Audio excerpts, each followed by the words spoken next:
अस्सलाम वालेकुम, welcome back to our channel. Lecture start करने से पहले जिसने अब तक चैनल को सब्सक्राइब नहीं किया तो प्लीज़ जल्दी जल्दी सब्सक्राइब कर लें। वीडियो को एंड तक लाजमी देखिएगा। आज हम बहुत इंटरेस्टिंग टॉपिक के साथ हाजिर हुए हैं और वो टॉपिक है लॉज ऑफ एक्सपोनेंट्स या law of power.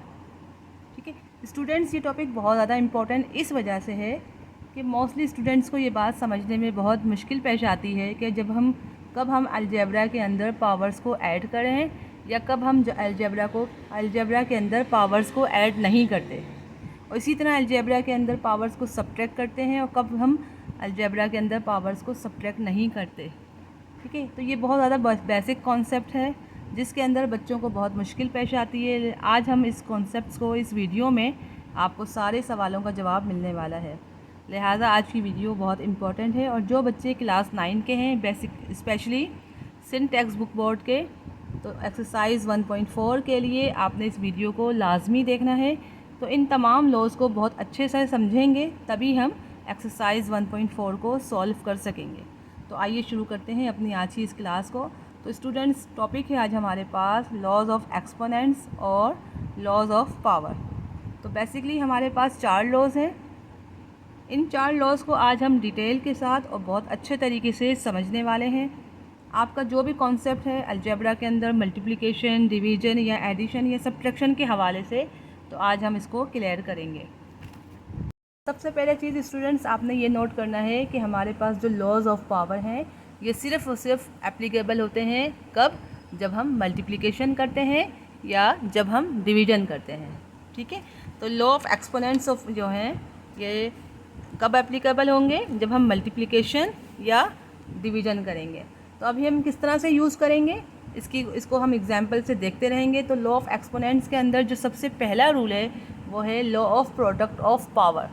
Law of product of power, तो सबसे पहले आप प्रोडक्ट के मीनिंग को समझें कि प्रोडक्ट मीन्स मल्टीप्लिकेशन। जहाँ भी बात प्रोडक्ट की आ जाए वहाँ समझ लीजिए कि वहाँ मल्टीप्लाई होगा। तो इस लॉ में क्या कहा जा रहा है, इस लॉ में हमें ये कहा जा रहा है कि सपोज़ करें कि हमारे पास वेरिएबल है ए। ठीक है, हमारे पास एक वेरिएबल है ए और इसी तरह दूसरा वेरिएबल ए की पावर 3।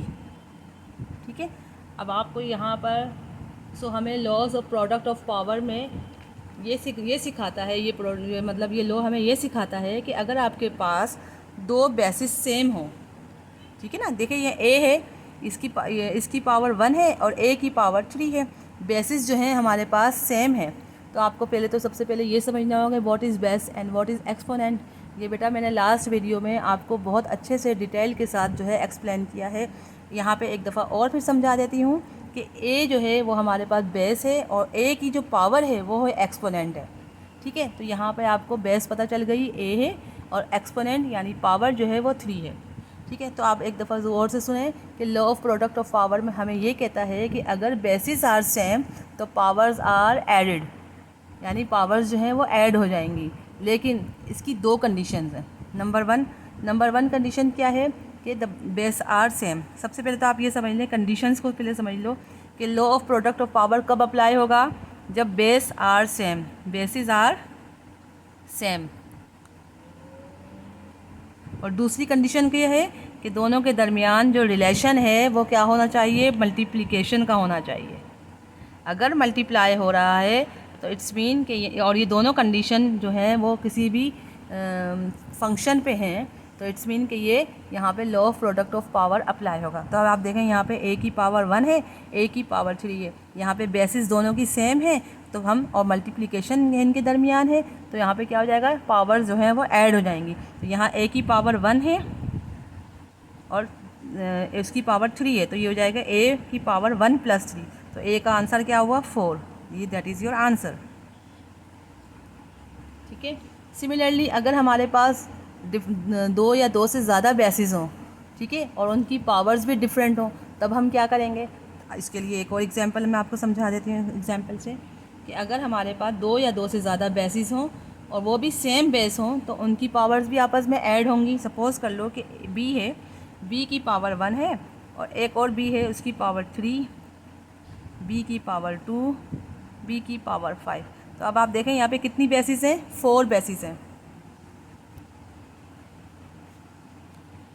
4 बेसिस हैं यहाँ पे, तो ये जाएगा b की पावर 1।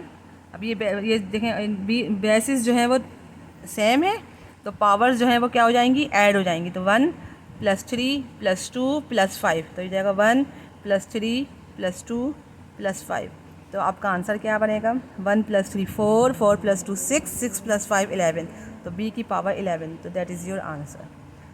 तो आपको परेशान होने की ज़रूरत नहीं है कि अगर 2 या 2 से ज़्यादा बेसिस हों तो और आप लोग देख के वो हो जाए, तो सारी जितनी भी हों, कितनी भी हों पावर्स, चाहे वो 1 हो चाहे वो 1000 हो, आपस में ऐड होंगी, मगर शर्त क्या है कि बेस आर सेम और इनके दरमियान मल्टीप्लिकेशन हो रही हो, तब जो है law of product of power apply होगा। ठीक है, आई होप कि आपको ये कॉन्सेप्ट अच्छी तरह क्लियर हो गया होगा। अब हम मूव ऑन होते हैं अपने सेकेंड रूल की तरफ। सेकेंड रूल की तरफ चलने से पहले एक बात और इसी फर्स्ट रूल की समझ लीजिए कि अगर बेस सेम हो लेकिन इनके दरमियान एडिशन हो या सब्ट्रैक्शन हो, तब हम क्या करेंगे, सही है ना। फॉर एग्जांपल अगर एग्ज़ाम में अगर आए कि अगर फॉर एग्जांपल है कि अगर b की पावर 2 हो और b की पावर 4 हो, ठीक है, तब हम क्या करेंगे। इसका आंसर आपकी नज़र में क्या होगा, आप ये बताएं कि इसका आंसर क्या ये होगा, b की पावर 6 होगा ना। No, it is wrong. क्यों भाई, क्यों रॉन्ग है ये, क्योंकि आप देखें कि हमने जो फर्स्ट कंडीशन है वो क्या है, बेसिस आर सेम, तो सही है, बेस तो इसमें सेम है, इसकी b की पावर 2 है, इसमें b की पावर 4 है, लेकिन हमने क्या दूसरी बात कही, दूसरी कंडीशन क्या थी कि इनके दरमियान मल्टीप्लिकेशन हो, जबकि यहाँ पे मल्टीप्लिकेशन नहीं बल्कि यहाँ पे एडिशन है। ठीक है, इस तरह की सिचुएशंस जब आए तो आप लोगों ने बिल्कुल भी नहीं घबराना, बल्कि इसको आप देखें कि दरमियान में क्या साइन है, प्लस साइन है, तो इट्स मीन कि आपका आंसर सेम b² + b4 ही रहेगा, बस यही आपका आंसर है। इसके बाद ये मज़ीद सिंप्लीफाई नहीं हो सकता, इसलिए क्योंकि दरमियान में क्या है, एडिशन है। अगर ये मल्टीप्लिकेशन होता तब हम इसकी b की पावर जो है वह 6 हो जाती, लेकिन अभी यहाँ पे इस सिचुएशन में नहीं होगी।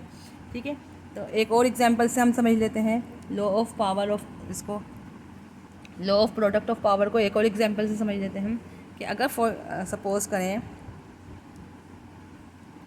अगर आपके पास है 2x² मल्टीप्लाई बाय 4x की पावर 4। ठीक है, अब इस सिचुएशन में कैसा इसका आंसर आएगा। ठीक है, अगर इसमें दिया जाए, क्योंकि ये बहुत सारे MCQs में पूछे जा सकते हैं, तो इसलिए आपके इसके कॉन्सेप्ट क्लियर होने चाहिए। ठीक है, तब देखें कोफिशिएंट से मल्टीप्लाई हो जाएगा, 2 4 8 हो जाएगा, और ये x की, अब यहाँ देखेंगे यहाँ बेसिस आर सेम है और इनके दरमियान मल्टीप्लिकेशन का रिलेशन है, तो इट्स मीन कि यहाँ पे law of product of power apply होगा। तो हम देखेंगे x की पावर 2 है और यहाँ पर x की पावर 4 है, तो ये आपस में ऐड हो जाएंगे, तो ये हो जाएगा 8x की पावर 6, 2 + 4 6, तो x की पावर 6, तो ये आपका answer, that is your answer है। आई होप कि आपको ये लो अच्छी तरह समझ आ गया। अब हम मूव ऑन होंगे सेकेंड लॉ की तरफ।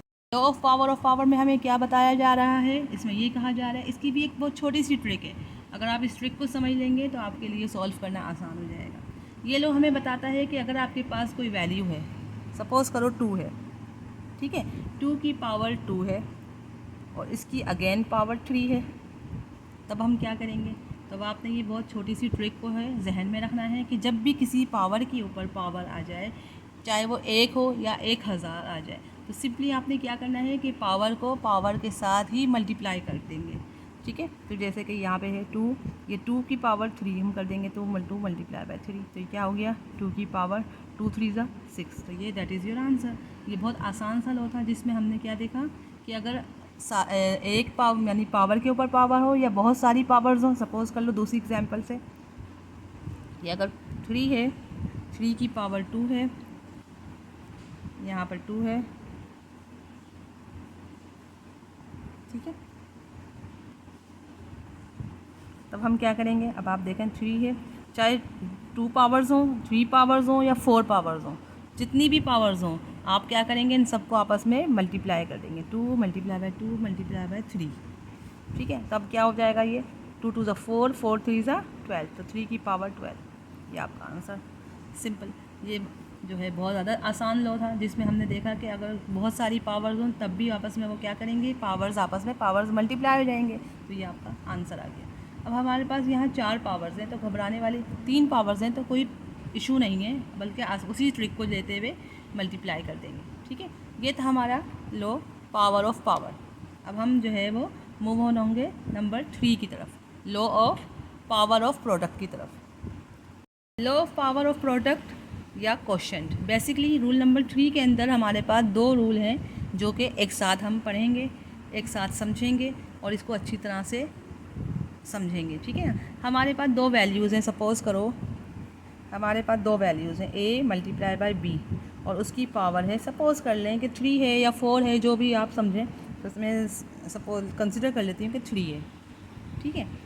अब यहाँ हमारे पास 2 वैल्यूज़ हैं, a मल्टीप्लाई बाय b और इसके मल्टीप्लिकेशन की कंडीशन में है और ब्रैकेट के बाहर पावर है वो है 3, ठीक है। तो इसमें क्या होगा, ये लॉ हमें बताता है कि ब्रैकेट के बाहर अगर कोई पावर हो तो वो पावर जो है वो ब्रैकेट में मौजूद तमाम एलिमेंट्स के लिए है, चाहे वो नंबर हो चाहे वेरिएबल हो। सपोज़ करो कि ये जो पावर 3 है ये दोनों पे है, ये a की पावर यूँ भी हो जाएगी, b की 3, तो यानी कि ये दोनों पे है, ठीक है ना। तो इसका आंसर जो है वो a³ मल्टीप्लाई बाय b³ हो जाएगा।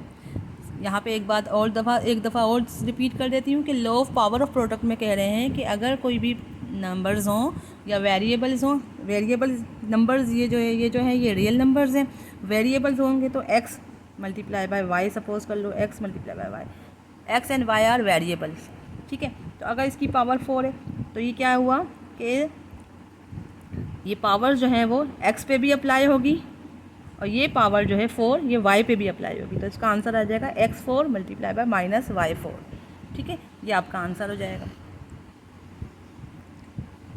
अच्छा, एक बात और जहन में रखें, क्या हम इनकी पावर्स को आपस में ऐड कर सकते हैं? देखें पावर्स क्योंकि दरमियान में तो मल्टीप्लिकेशन है, ठीक है, तो क्या हम इनकी पावर्स को ऐड कर सकते हैं? नहीं। क्यों नहीं ऐड कर सकते? क्योंकि इनके दरमियान मल्टीप्लिकेशन का साइन है लेकिन बेसिस सेम नहीं है। आप देखें बेसिस सेम नहीं है, यहाँ पे a है, यहाँ b है, यहाँ x है, यहाँ 4 है, बेशक मल्टीप्लिकेशन है इनके दरमियान लेकिन बेसिस आर नॉट सेम, तो इट्स मीन कि यहाँ पे रूल नंबर 1 अप्लाई नहीं होगा, बल्कि ये अपना रूल है, वो है law of power of product. उसमें ये कहते हैं कि अगर कोई 2 नंबर्स आपस में मल्टीप्लाई की कंडीशन में हो और उनके बाहर ब्रैकेट में पावर हो तो वो पावर जो है वो ब्रैकेट के अंदर तमाम एलिमेंट्स पर अप्लाई होगी। तो ये था आपका law of power of product, ठीक है। अब हम बात करेंगे इसी तरह इसी के साथ हमारे पास है law of power of quotient. देखें प्रोडक्ट मीन्स मल्टीप्लिकेशन, यहाँ पे मैं आपको बता दूँ, और क्वोशंट मीन्स डिवीजन। ये बात आपने जहन नशीन करनी है कि प्रोडक्ट की जहाँ बात आएगी वहाँ मल्टीप्लिकेशन होगी और जहाँ क्वोशंट की बात आएगी वहाँ डिवीजन होगा, ठीक है। अब हम बात करेंगे law of product. Law of power of quotient में क्या है कि अगर हमारे पास 2 वैल्यूज़ हैं x और y, सपोज़ कर लें x और y, ठीक है, और वो हैं डिवीजन की कंडीशन में, क्योंकि हमने पहले आपको बता दिया कि क्वोशंट मीन डिवीजन। जब आप क्वोशंट पढ़ेंगे तो इट्स मीन कि वहाँ डिवीजन अप्लाई होगा, फंक्शन जो है वो डिवीजन होगा, ठीक है। तो हमने बात की कि अगर हमारे पास 2 वैल्यूज़ हों x और y और वहाँ पर इनके दरमियान जो है वो फंक्शन हो डिवीजन का, यहाँ डिवाइड हो रहा, तो यहाँ पर भी वही रूल अप्लाई होगा जो हमने पिछले प्रोसेस में पढ़ा था।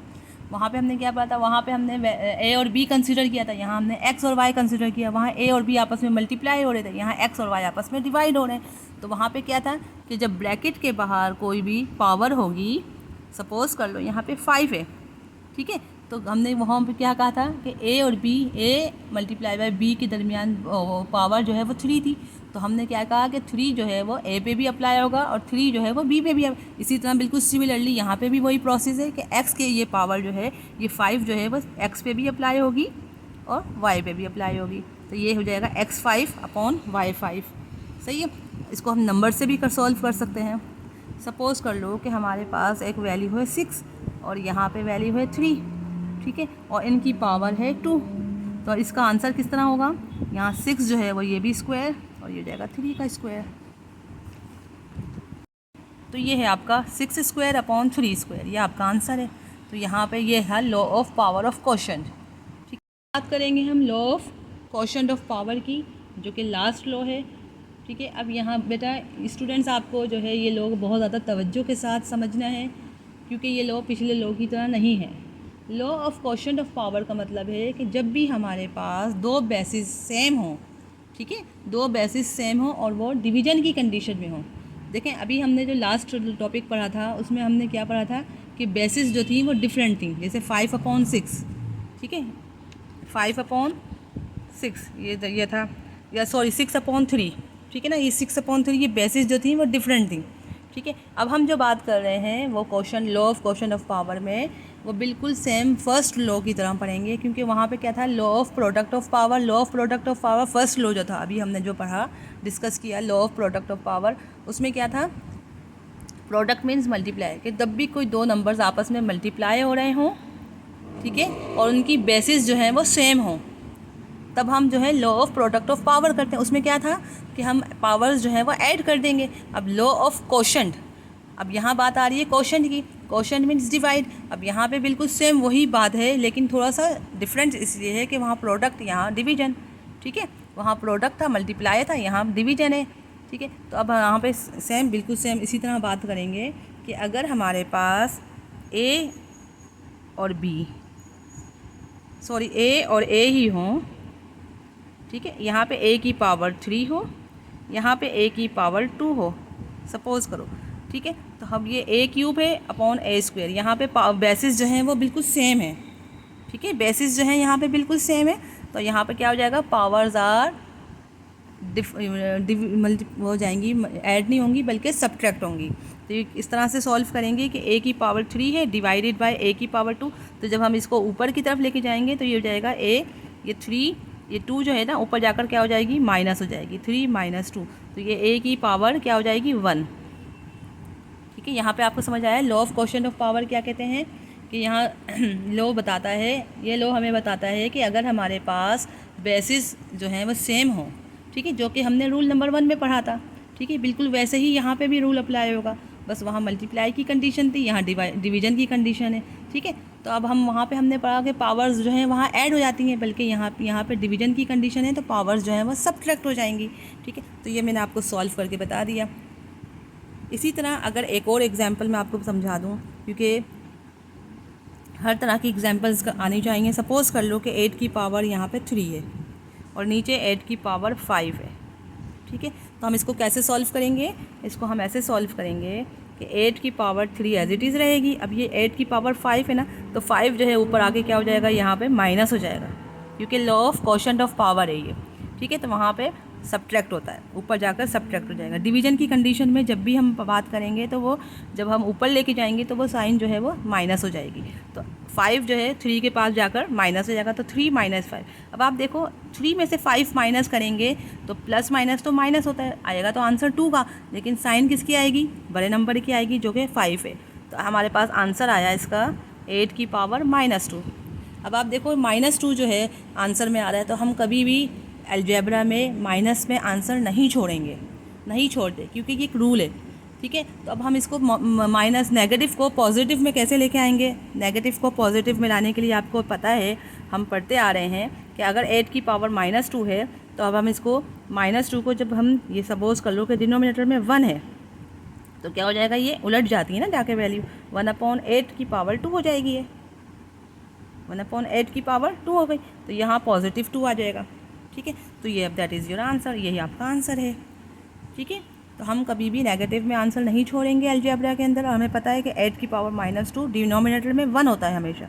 तो अब आपको नेगेटिव को पॉजिटिव में लाने के लिए क्या करते हैं कि उसको वैल्यूज़ को उलट देते हैं, यानी कि अपोजिट कर देते हैं। तो ये 8/1 था, तो अब क्या हो जाएगा 1/8 2, 8 की पावर 2, ये आपका आंसर हो गया।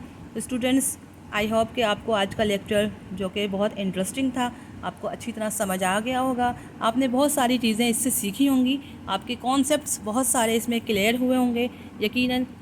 अब मिलते हैं इंशाल्लाह अगली वीडियो में, जिसके अंदर हम सॉल्व करेंगे एक्सरसाइज कंप्लीट, एक्सरसाइज 1.4 को हम सॉल्व अच्छी तरह करेंगे। और उसके समझने के लिए आज की वीडियो का समझना बहुत ज़्यादा ज़रूरी है। तो बेटा इंशाल्लाह आप कोशिश करें, अगर एक दफ़ा समझ नहीं आया तो इस वीडियो को दोबारा देखें। यकीनन इंशाल्लाह बहुत इजी अल्फाजों में समझाया है, ईजीएस्ट वे में समझाया है, आपको यकीनन समझ आ जाएगा। जब तक के लिए इजाज़त, अल्लाह हाफिज़, अल्लाह निगहबान, अपना ख्याल रखिएगा।